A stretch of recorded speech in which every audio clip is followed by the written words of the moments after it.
Geyga Soomaalida hadalhaynta ugu badan asbuucan waa Cayuuni Qurux oo arooskeedii Muqdisho ka dhacay laakiin su'aal badan ayay dhalinyarada qabaan gaar ahaan meherka Cayuuni Qurux oo madaxa ka daashaday dhalinyaro hayaanka ah nolosha kelinimada taasoo laga yaabo inay saameyn ku yeelato guurkooda mustaqbalka. Meherka Cayuuni Qurux ayaa lagu sheegay 200 oo garaam oo dahab ah iyo in la geeyo xajka.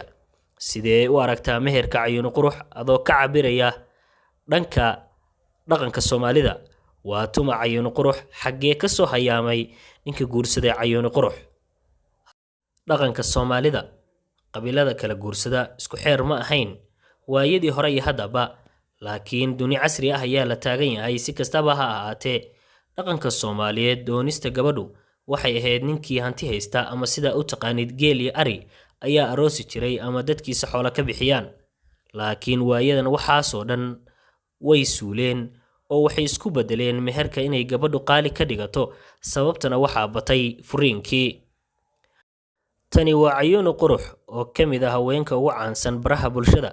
Sidoo kale waa gabar waxbaratay oo ka qalin jebisay heerka koowaad ee waxbarashada jaamacadda. Waxay ka mid ahayd gabdhihii ugu anshaxa wanaagsanaa aaladda baraha bulshada oo dhalinyaradu ku kulmaan, siiba TikTok, Instagram iyo Facebook. Dhalinyaro badan waxay qabaan in meherkani Cayuuni Qurux ay u qalanto. Wiilka aroosay Cayuuni Qurux oo qurbaha ka yimid ayaa fariin dheer oo qoraalkooda aysan wiilashu akhri karin u diray in gabdhuhu istaahilaan meherkaasi wax ka badan.